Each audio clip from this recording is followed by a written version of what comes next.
Jannik Sinner, the pride of Italy, or is he the country's biggest villain right now? World number 2, 4 Grand Slam titles, 2 Davis Cups, and yet, somehow, Italian fans are turning on him. What happened? Why is Italy hating on its own superstar? Sinner is at the top of his game. On court, he's fearless, precise, relentless. He's brought glory to Italy in ways very few athletes have. And yet, off court, that's a completely different story. From skipping ceremonies to dodging official events, Jannik has become the subject of furious Italian headlines, endless Twitter debates, and even international commentary. And somehow, it's all snowballing into this bizarre, "is he even really Italian?" narrative. But let's rewind and unpack how it got to this point. The story really starts back at the 2024 Paris Olympics. Fans were expecting their tennis star to walk proudly in the opening ceremony, waving the Italian flag, but Jannik didn't show up. Immediately, the reaction was intense. Italian media called him not Italian enough, and fans felt betrayed. Keep in mind, this wasn't a competition or a match he skipped. It was a ceremony, a symbolic moment to celebrate Italian sport on the world stage. Now, you might think, okay, maybe he had a reason. Athletes sometimes have schedules, sometimes need rest. But in Italy, skipping the Olympics opening ceremony, that's basically a cardinal sin. From that point on, Italian fans started questioning his loyalty, and the narrative began. This guy may win for Italy, but does he really love Italy? Fast forward to the 2025 Davis Cup finals in Bologna. Italy wins, without Sinner. Yes, the country celebrated the victory, but instead of relief or joy, this fueled the controversy even more. Fans weren't just upset that he missed a tournament, they were upset that the team could succeed without him. The implicit message, if Italy can win without Jannik, maybe we don't need him. For a player who's given Italy 2 Davis Cups in recent years, this was a brutal hit.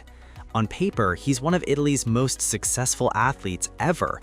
On the ground, Italian fans were starting to resent him, questioning whether his heart is really with the country.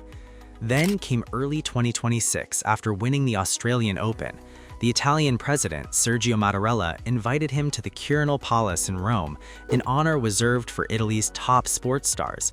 He told the Italian Tennis Federation he wasn't feeling well, couldn't make it to Rome, couldn't meet the president.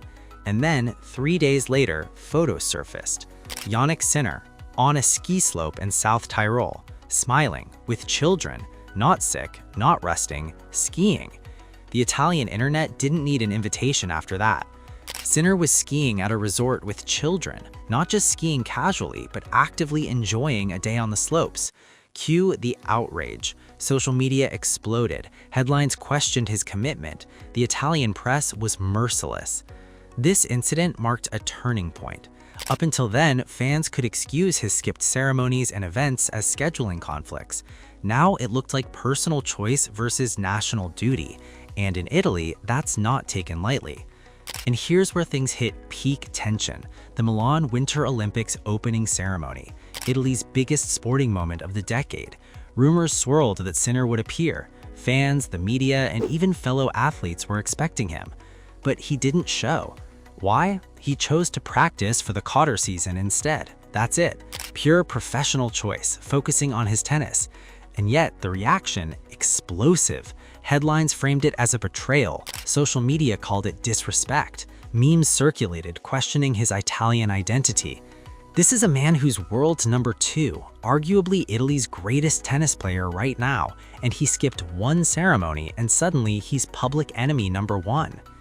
Now let's add some context that Italian media keeps bringing up.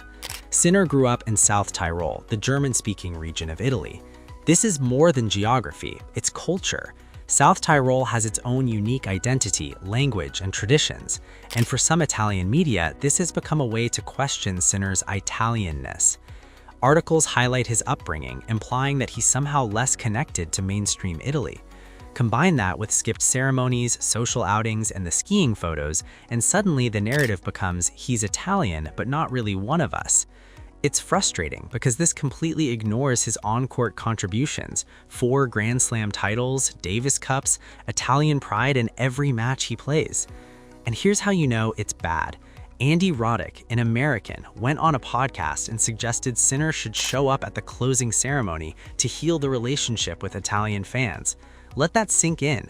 An American legend is coaching an Italian superstar on how to fix things with his own country. That's not commentary, that's an intervention. Think about that for a second. An American tennis legend is giving relationship advice to an Italian superstar about his own country.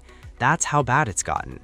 Meanwhile, Sinner isn't publicly apologizing or explaining himself beyond the usual professional reasoning.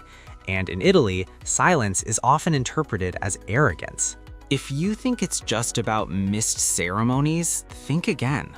The Italian media has also targeted his personal life.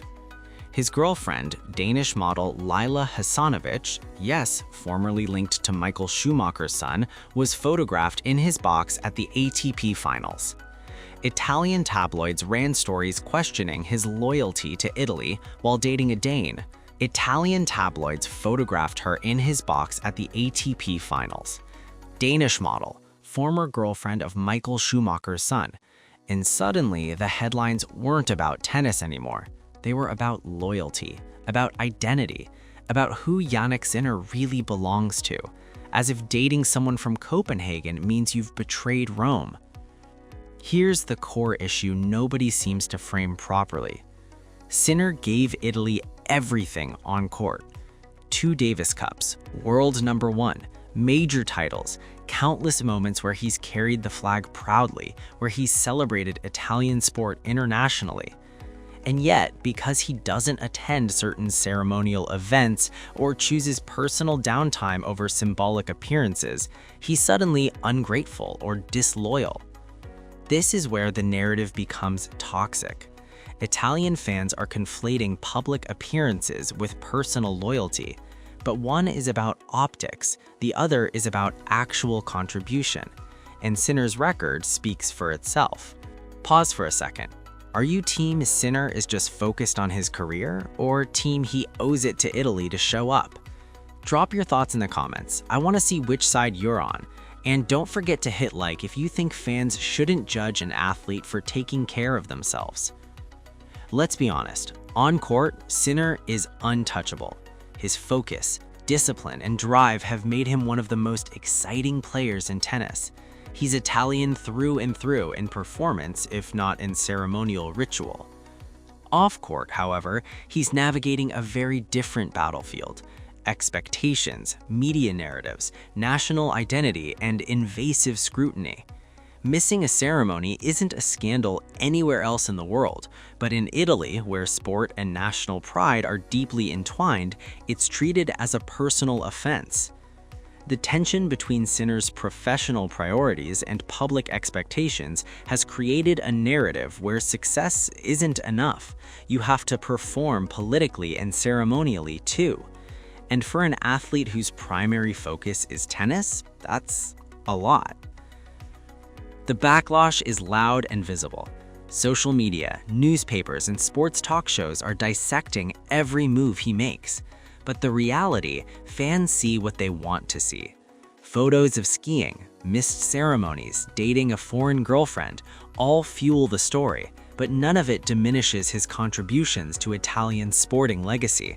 Imagine being the most successful athlete in your country and still being criticized for choosing how to spend your personal time. That's where Sinner is right now. Some suggest Sinner could repair the relationship by attending a closing ceremony, waving the flag, or giving a public statement. Maybe, but this is tricky. Fans want symbolic gestures. Media wants drama. And Sinner? He wants to train, compete, and focus on his career. There's a clash of priorities. The question becomes, should an athlete's personal time and choices be subordinate to fan expectations? Or should fans respect that their heroes are human, with boundaries and personal lives? So what's next for Jannik Sinner? He continues to dominate on court. He continues to represent Italy at the highest level. And he continues to face a media and fan narrative that misunderstands his choices. Will he attend the Olympics closing ceremony? Maybe. Will it change public opinion? Partially. But what's clear is this: Sinner is Italy's most successful tennis player, possibly the most talented athlete of his generation, and yet he's facing criticism for choosing how to live his life off-court.